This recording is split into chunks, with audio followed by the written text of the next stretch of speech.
Well, hi everyone. Happy Easter to you. Can we give it up one more time? We got several students involved. Way to go. One of our values as a church community is intergenerational worship, and we see that embodied today on Easter, and I'm so happy about it. If you are new with us, you and we have something in common. This is my first Easter service ever at Highway Community. I'm very excited. If you didn't get the memo, we are having a pancake brunch right after the service in the backyard here. And my kids asked us if we could have dessert after the pancakes. I said, pancakes are dessert. You guys are spoiled. And apparently, there's something called Meester Easter that's going to make an appearance. And this is my first time experiencing that. But let's get into it, shall we? The year is 2001. I'm a junior in high school. Please don't do the math there. And I'm sitting in my bedroom surfing the web, which is something we used to do in the ancient days. And I hear a voice say, "You've got mail," which is something else that used to happen in those days. And I got an email from a friend in my former town. And we both grew up very Christian. But as we start writing back and forth, I realize he's gotten pretty cynical about God, about the world, about people. And it sort of rocks me to the core because he quotes stats and philosophers, and I can't argue with the truth of it. And when I talk with him, I remember the pain and the heaviness of the world. Now, fast forward several years later, I'm a shift manager at a boutique craft coffee shop called Starbucks. Thank you. And I work with this guy who attends a charismatic church, and every morning he explodes into the store, and he lets everyone know how blessed he is. When customers pull out of the drive-thru, he yells out to them, "Jesus loves you." And so I pull him aside, and I tell him, we're sort of on the same team or whatever, but you can't say that to people. It's inappropriate, and it's annoying. And I had to distance myself from him because he drove our coworkers crazy. They would talk about their frustrations or pains, and he would try and convince them that everything is a blessing and it's all good all the time. So two extremes of people. And here's what's tricky. There is truth in both extremes. We live in a world of suffering. Last year, there were 656 mass shootings in America, and each one is heartbreaking. We're quickly approaching peak election season, which will be filled with vitriol and anger. Anybody raise their hands excited about this election season coming up? Right. Climate change continues to get worse, not better. Racial and gender injustices abound. All ages of people, there is a constant rising of anxiety and depression. You all know this. How about inflation? Every time I go to Safeway and the cashier tells me the total, I look back just to check and see if he accidentally scanned another customer's items too, because it's insane. The news in Israel and Palestine is devastating. By the way, aren't you glad you came to this Easter joy-filled pep talk? Some of you are like, get to the good news and the pancakes, can we?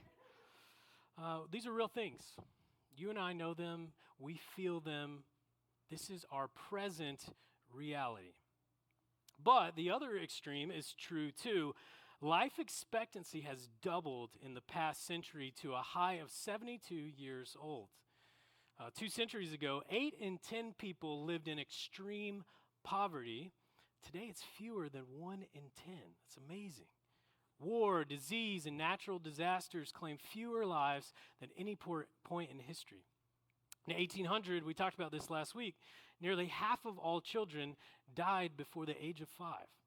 Today, it's less than 4%.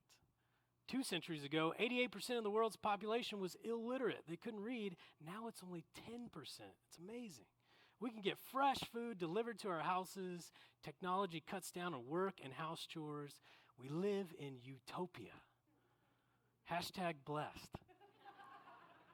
At the core of humanity is this tension between two narratives. It's not a 21st century tension, it's a human tension. And I wonder which narrative you're walking in with today. Is your life a mess? Some of us can put on a smile and we can dress up, but we might be shoving down anxiety, depression, desperation. Christianity in general can sometimes pretend that everything is awesome. But the reality is we live in suffering. This is a part of the human condition. But Easter is a reminder that there's more to the narrative. So we're going to look at some ancient words from the Apostle Paul that gives language to this tension. So we're in Romans chapter 8, verse 18. Apostle Paul says, I believe that the present suffering is nothing compared to the coming glory going to be revealed to us. The whole creation waits breathless with anticipation for the revelation of God's sons and daughters. Creation was subjected to frustration not by its own choice. It was the choice of the one who subjected it.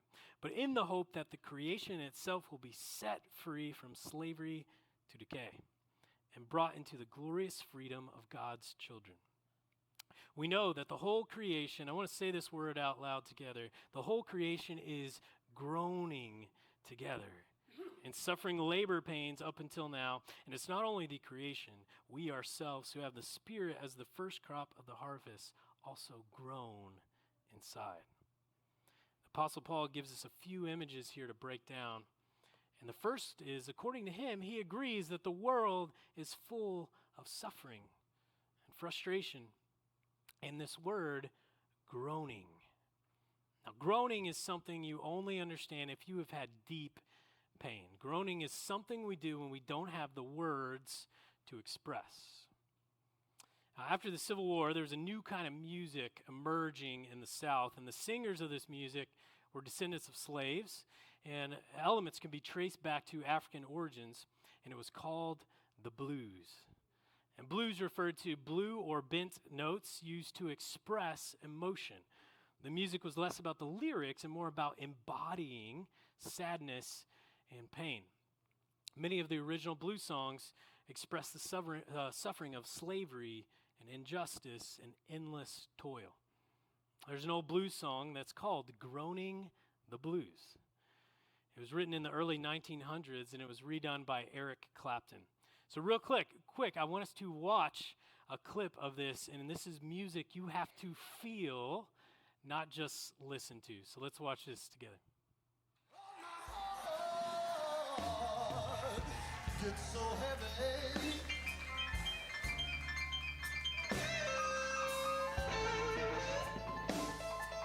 Yes, my shakes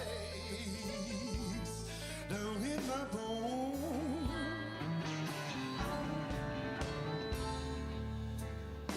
Oh, my heart gets so heavy.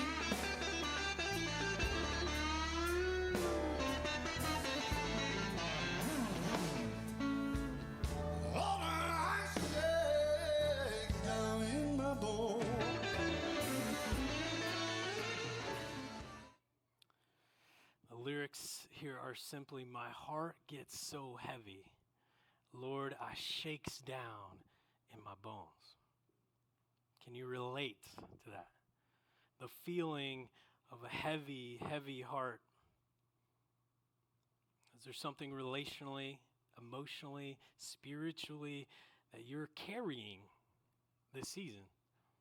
Maybe not today, but sometime in the past. And if not now, you will one day, because this is the human condition. But Paul gives us our first bit of good news to those of us with heavy hearts. He says our God is not a God who watches the suffering from a distance with his hands off. He's not the one orchestrating the pain. He's a God who groans with us. He's the God of the blues. Amen? Okay, we'll work on that. Eugene Peterson says it in Romans 8, verse 26. He says, God's Spirit is right alongside helping us along. If we don't know how or what to pray, it doesn't matter. He does our praying in and for us, making prayer out of wordless sighs, our aching groans. He knows us far better than we know ourselves, knows our pregnant condition, keeps us present before God. The Spirit groans with us. When we don't know what to say, don't know what to pray, we can allow the Spirit to groan and grieve with us, and we can be promised that God hears it. Because remember, the story of Easter begins with pain and suffering, not just for us, but for Jesus. The prophets say he was a man of sorrows, familiar with suffering. This is a God who enters the pain and groans with us because he gets it. Isn't this amazing? I'm so glad Jesus is a God who knows a heavy heart, who knows how to sing the blues. Because of this, our faith is not a pretending faith. One of our values at Highway is authenticity, and it's not just to sound like cool and relevant, it's because our faith is an authentic faith. Sometimes we don't feel #blessed. We feel the blues. So when our friends or the world around us hurts or moans, we don't give them a pithy or cliche statements. We weep with those who weep. We groan with them. But why do we groan? It's because deep within us, we know the truth that this is not how it's supposed to be. You feel this, right? A few years ago, I did something I never thought I would do. And it's something I'd sort of like to keep between us, so don't tell anyone. I started using an anti-aging wrinkle cream on my face. Now, don't think too much of this. I didn't get anything fancy. I just bought some at Trader Joe's. By the way, this entire worship service is brought to you by Trader Joe's. Only place you can buy anti-aging wrinkle cream and everything but the bagel seasoning at the same place. I never fathomed using something like this, but I go to look in the mirror now, and there are wrinkles in places where there used to be smooth skin. And it just doesn't seem right. It's a reminder that my body is actively in decay. When we hear about senseless violence, natural disasters, when we hear about a young kid getting cancer, our soul screams, this is not right. I want to be clear this morning, it's because it's not right. This is not the way things were meant to be. In this passage, Paul talks about not just people groaning, but creation groaning. He's referring back to the beginning in Genesis. In the beginning, there was a garden. This was the design. Everything was whole. There was shalom. With humans and God, but also creation, the earth. We get a picture of humans walking in this garden with full unity. Last summer, we were camping in Big Sur, and I reached down into an innocent-looking bush to grab my son's baseball. And five days later, I realized I had been attacked by the bush. I broke out in this horrible rash on both arms and legs. It looked like I had leprosy. Creation is brutal. Blood-sucking mosquitoes, thorns and thistles, the vicious cold waves of the Pacific Ocean. But the original design looked different. There was unity and wholeness. But the problem was humans were tricked by the evil one who sought to cause a disunity, who tried to create brokenness. And now poison oak plants try to kill us. There was a curse on humans, but also all of creation. And for that reason, Paul uses poetic language to say the whole creation, the ocean, the redwoods, the earth is groaning for redemption. Get us back. Get us back to shalom. Get us back to wholeness. It longs and it yearns in eager expectation for unity again. And this is the key to Easter, this word expectation. Can we all say that word together? Expectation. It is pain, yes, but it's pain with expectation. Paul perfectly illustrates this with the image of labor and childbirth, okay?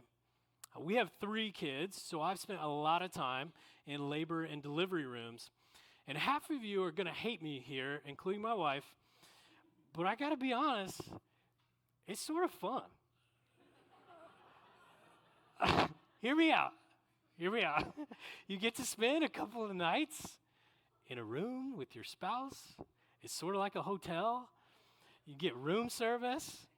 Most of the time, I just read books and watched TV.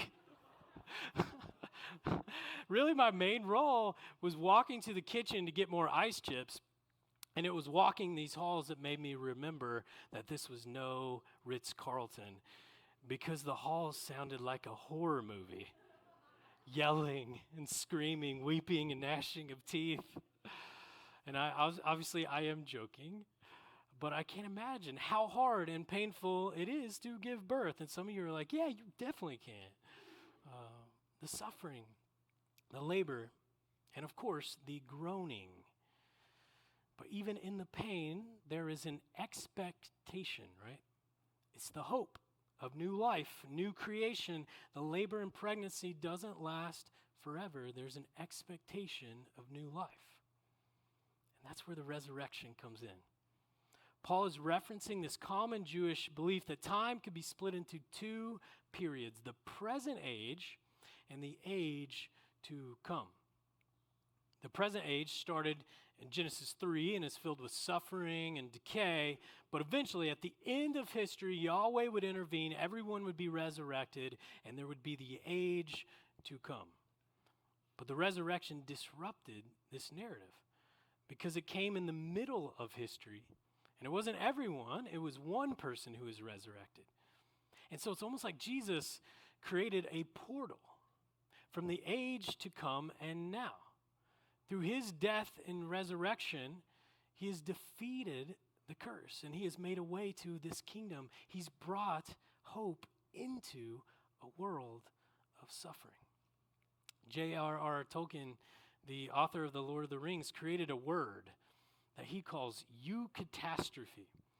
It's the opposite of a catastrophe. He says this: a eucatastrophe is a massive turn in fortune, from a seemingly unconquerable situation to an unforeseen victory. It's a sudden glimpse of truth, your whole nature chained in. The chain of death feels a sudden relief. And then he goes on to say the resurrection was the greatest eucatastrophe possible. We see a glimpse. We see a glimpse of a new reality where death does not have the last word and suffering will come to an end. But we know it's not completely here yet, right? We are in the now and not yet. And this is where we started our discussion. We live in the tension. We can access this portal. We can live in his kingdom here and now, but not fully yet. So we experience the pain of childbirth, awaiting the new life. So where does this leave us? I want to talk a little more about gardens. So my name, again, if we never met, my name is Adam, just like the first human in the garden. And the name Adam comes from the Hebrew word Adama, which means from the dirt, from the earth. So during the pandemic, I decided to embrace this part of me, and I became a gardener. And land is a little hard to come by in the valley, so I did the next best thing, and I built a raised garden bed. And I felt deep fulfillment as I pushed seeds into the dirt, feeling connected to the soil and creation. I was a gardener, and I waited my crops with eager expectation. And you know what happened next, right? The next day, I walked outside, eager to see the growth, only to see dirt. Day after day, seemingly nothing was happening. And of course, this is what happens with seeds. Seeds are tiny fragments of abundance that one day can grow into massive vegetation or trees, but it takes time and patience. In the book of John, after the resurrection, Mary Magdalene sees the risen Jesus, but she didn't recognize him. Instead, she thinks he is the gardener. And this is an intentional image by John connecting the beginning with the new creation. God was a gardener in Eden, and now Jesus is the gardener in a garden right where he was buried like a seed. It's beautiful. And when we accept and we trust and we follow Jesus, the gardener plants a seed in us. The Holy Spirit is a seed. Paul says it's the first fruit of the harvest. It's small, it's slow, but the seed is a promise of new creation, of flourishing and abundance. It's a seed of hope. Again, he says this in Romans 8, we were saved in hope. If we see what we hope for, that isn't hope. Who hopes for what they already see? But if we hope for what we don't see, we wait for it with patience. We carry the seed of hope in us as we live between two narratives of suffering and utopia. We wait in patience, experiencing labor pains, but knowing new life is being birthed. We groan, but we groan in hope. We sing the blues, but we sing in hope. There's a children's book called Garden of Hope. And sometimes, I don't know about you guys, but sometimes kids' books seem to do a better job at presenting deep truths, even more than adult books. At the beginning, we realize something terrible has happened. Young Maya's mom has died. And we read this, page 2. Things had changed since Mom had been gone. This is obviously someone that's not from America, because that's not right. Mom. Sorry. The house was untidy. Maya, Dad, and Pip were a bit of a mess. And the garden had become wild and overgrown. So at the beginning, we realize that they are a mess, and we realize they are in the same world that we live in, a garden not of shalom, but of pain and chaos. And I wonder how many of you can relate to being a bit of a mess. A bit of a mess. A few pages later, her dad tells her this. She was a little anxious. So he says, you know, your mom used to worry about things too, don't you, Maya? Said Dad. Whenever she felt upset, she would go outside, plant some seeds, and wait for them to grow into something new and beautiful. Your mom knew that by the time the seeds had grown, those worries would have faded away. She called them her seeds of hope. So Maya begins to plant some seeds. She first plants a sunflower, her mom's favorite flower, and she closes her eyes and she drops the seed in the hole and she hopes. She hopes. When her and her dad feel angry or anxious, they plant and nourish the seeds, and over time, flowers and plants begin to bloom. And then at the end of the book, when a garden has grown, we read this. Things had changed since Mom had been gone. The house was still untidy. Maya, Dad, and Pip were still rather a mess. But something felt different. For the first time in a long while, there was hope. Dad and Maya looked out at their beautiful garden and they shared a smile. Do you see it? This is us. This is our reality. Things are still untidy. Our lives are a bit of a mess. But because of the resurrection, something feels different. There's hope. And it comes down to this. We have a choice. There's two ways of viewing our present reality. We can choose cynicism, bitterness, anger.